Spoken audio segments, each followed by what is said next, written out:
Hey, hello everyone, welcome to my amazing world আড্ডায় আঁকিবুকি। আজ অনেক দিন পর তোমাদের সাথে একটা বড় ভ্লগ শেয়ার করতে চলেছি। কিছুদিন আগে তোমরা শর্টসে হয়তো দেখেছো যে আমরা অনেক শপিং করছিলাম, তো সেটার কারণটা এবার তোমাদের জানাই। আমরা যাচ্ছি ইউপি মানে উত্তরপ্রদেশ। এখন আমরা হাবড়া স্টেশনের দিকে যাচ্ছি। কোথায় যাব, কেন যাব, সেই সব কিছু বলবো। যাই হোক, এখন আপাতত যাই। তোমরা তো জেনেই গেলে যে আমি কোথায় যাচ্ছি, কেন যাচ্ছি। এটা জানতে হলে আমার সঙ্গে থাকতে হবে পুরোপুরি শেষ পর্যন্ত। তো এখন বাজে বিকেল প্রায় 3টে মতো। এখন আমরা বেরিয়েছি হাবড়া স্টেশনের উদ্দেশ্যে। স্টেশনে গিয়ে আমরা ট্রেনে উঠে পড়েছি।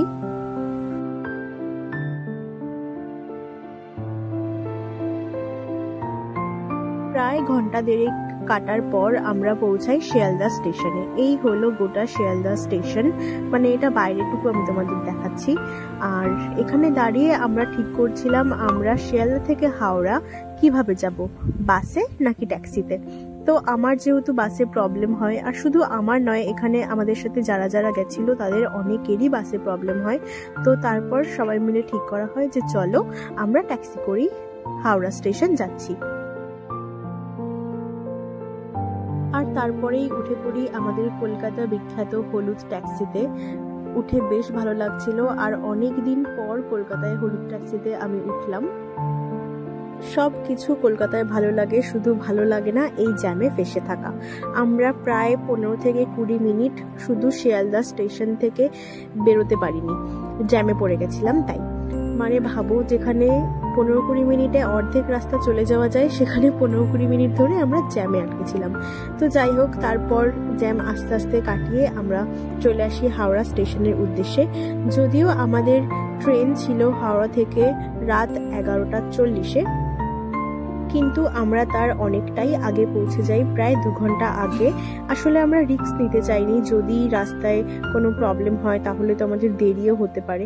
সেই জন্য আমরা রিস্ক না নিয়ে চলে গেছি তাড়াতাড়ি হাওড়া স্টেশনে, যে ট্রেনটা অ্যাটলিস্ট যেন আমরা ঠিকঠাক টাইম মতন পেয়ে যাই। 2 ঘন্টা আগে গিয়ে বসে থাকবো, তাতে কোনো প্রবলেম নেই।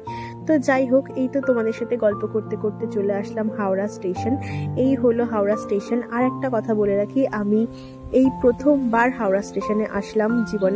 এর আগে আমি কখনো হাওড়া স্টেশন দেখিনি, এর আগে আমি কখনো হাওড়া ব্রিজ দেখিনি। তোমরা হয়তো অবাক হবে, বাট এটাই সত্যি।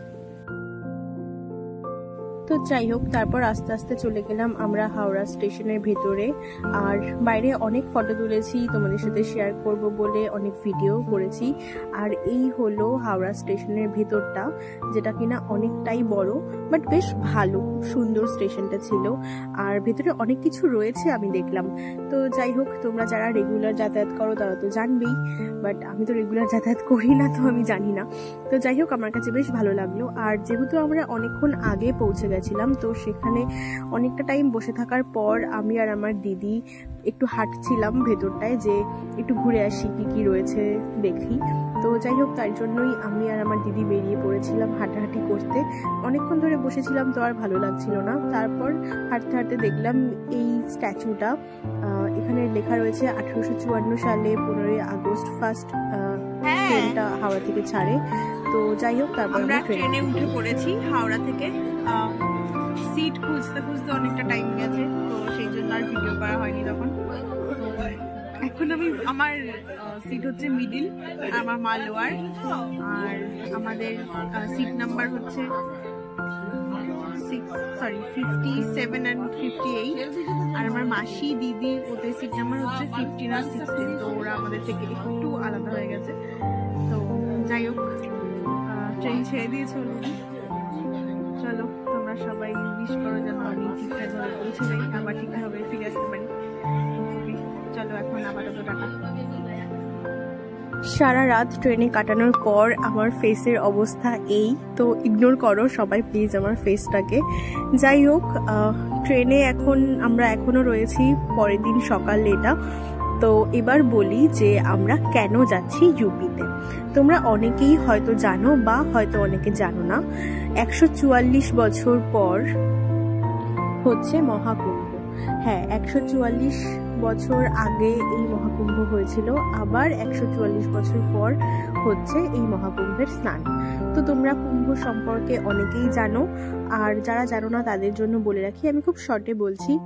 4 বছর পর পর হয় কুম্ভ, 6 বছর পর পর হয় অর্ধকুম্ভ, 12 বছর পর পর হয় পূর্ণকুম্ভ। আর এই 144 বছর পর মানে 12 বছর কাটার পর যেই বছরটা আসে সেটাতে অনুষ্ঠিত হয় পূর্ণ মহাকুম্ভ। তো এই 2025-এ পূর্ণ মহাকুম্ভ পড়েছে, আর যেটাতে আমরা যাচ্ছি। স্টেশন থেকে নেমে মানে প্রয়াগরাজ স্টেশন থেকে নেমে প্রায় অনেকটাই হাঁটতে হয়, প্রায় 3-4 কিলোমিটার। কারণ স্টেশন থেকে নেমে প্রায় বাস অনেকটা রাস্তা চলে এসেছি, এখনো হাঁটছি, সবাই হাঁটছে, আমিও হাঁটছি, বাট খুব কষ্ট হচ্ছে। এই রাস্তায় কোনো গাড়ি চলে না, নো এন্ট্রি, আই থিঙ্ক এরকম কিছু একটা হবে। পেছনে আমার মাসি, দিদি, মা, বাবা সবাই রয়েছে, তো ভালো লাগছে, বাট একটু কষ্ট হচ্ছে। আর আমার ট্রলিটা ওই আমার দিদির কাছে, আর দিদির ট্রলি আমার কাছে।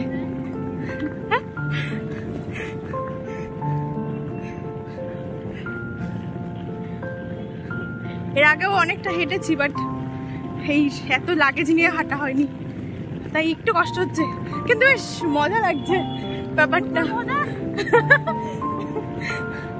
ওকে চলো, এখন এই পর্যন্তই, পরে আবার দেখা হচ্ছে। তো যেমনটা বললাম, ওখানে প্রায় অনেকটা হাঁটতে হয়, তারপর গিয়ে বাস বা অটো পাওয়া যায়। আর ওখানকার অটোগুলো একটু অন্যরকম, বেশ হাসি পায় দেখলে, বাট ঠিক আছে, যেখানে যেরকমটা চলে। তো অটো করে প্রায় 2 ঘন্টা মতো আসতে হয়েছে আমাদের। আর তারপর আমরা আসতে পেরেছি এই প্রয়াগরাজে, যেখানে কিনা অনুষ্ঠিত হচ্ছে এই কুম্ভ স্নানটা। অ্যাকচুয়ালি যে জায়গাটায় হচ্ছে সেই জায়গাটায়। আর এই যে টাইমটা রয়েছে, আমরা এখন যে টাইমে যাচ্ছি, এইটা এখন ধরো প্রায় দুপুর 3টে 3:30 মতো হবে, বাট তখনও স্টিল ভোরবেলার মতন ওখানে কুয়াশা। প্লাস আমরা যেদিন এখানে গেছিলাম সেদিন ওখানে ভীষণ বৃষ্টি হচ্ছিল। আমরা তো ভাবছিলাম যে এত বৃষ্টি হচ্ছে আমরা স্নান করবো কিভাবে, প্লাস ওখানে থাকবো কিভাবে। বাট যাই হোক, ভগবানের ইচ্ছায় সবকিছু আমরা ঠিকঠাকভাবে কমপ্লিট করতে পেরেছি। আর এই এত কুয়াশার জন্য এপার থেকে ওপার সেরকমভাবে কিছুই দেখা যাচ্ছিল না, তোমরা নিজেরাই দেখলে বুঝতে পারবে সেটা। তো যাই হোক, অনেকটা অটো করে আসার পর আমরা ফাইনালি এসে পৌঁছাই যেখানে আমাদের থাকার ব্যবস্থা করা হয়েছে সেখানে। তো জায়গাটা কিন্তু ভীষণ সুন্দর। হ্যাঁ, অনেক কষ্ট হয়েছে, আমরা ওখানে ছিলাম যে কদিন, প্রত্যেকটা রাস্তা আমাদের হাঁটতে হাঁটতে যাতায়াত করতে হয়েছে, হাঁটতে হাঁটতে পা ব্যথা হয়ে গেছে, পায়ে ফোস্কা পড়ে গেছে, কিন্তু তারপরেও বেশ ভালো লাগছিল। আর এখানে আমরা যে জায়গাটাতে ছিলাম সেটা হচ্ছে নদীর চর, মানে যখন বর্ষাকাল হয় এই সমস্ত জায়গাটা পুরো জলে ভেসে থাকে। আর সেখানে এখন এরকম শুকনো বা খরার দিন। তো যাই হোক, আমরা এই আশ্রমটায় ছিলাম। এখানে বাইরে অনেকে ছিল, বাট আমরা বাইরে ছিলাম না, আমরা ভেতরের একটা রুমে ছিলাম, যেটাও তোমাদেরকে দেখাচ্ছি। আর এখানে রয়েছে রাধা কৃষ্ণের মূর্তি, কারণ আমরা যাদের সাথে ছিলাম তারা সবাই কৃষ্ণ ভক্ত। তো যাই হোক, চলো দেখা। আর এখানে সমস্ত থাকার জায়গাই টেম্পোরারি করা, শুধু থাকার জায়গা নয়, লাইট পোস্ট সমস্ত কিছু সবকিছু টেম্পোরারি করা। এই যে এরকম টিনের ঘরগুলো দেখছো, এগুলোও টেম্পোরারি বানানো। তো আমরা এরকম টিনের ঘরেই ছিলাম, কিন্তু ঘরের ভেতরটা তোমাদের ভিডিও করে মানে ক্লিপে দেখাতে পারিনি, কারণ ভেতরে অনেক লোকজন ছিল। আমরা প্রায় 30 জন মতো একটা রুমের মধ্যে ছিলাম, তো সেই জন্য অনেকের প্রবলেম হতে পারে ভিডিও করলে, সেই জন্য আমরা ভিডিও পুরো করিনি রুমের ভেতর। এইরকম টেন্ট বানানো রয়েছে মানুষের থাকার জন্য, প্রচুর মানুষ এখানে এসে থাকে। প্রায় 40 কোটি লোক হবে এই বছর কুম্ভে, তোমরা অনেকেই জানো। তো যাই হোক, আর এই হলো রাতের কুম্ভ। এই পুরো এরিয়াটা জুড়ে জল থাকে, যেখানে এখন লক্ষ লক্ষ মানুষের বসবাস। তো যাই হোক, আজকের ভিডিওটা এই পর্যন্ত। নেক্সট ভিডিওতে থাকছে কুম্ভের স্নান, তারপর আমরা আরো অনেক জায়গায় গেছিলাম, সেই সমস্ত ভিডিও তোমাদের জন্য নিয়ে আসছি। চলো এখনের মতো টাটা।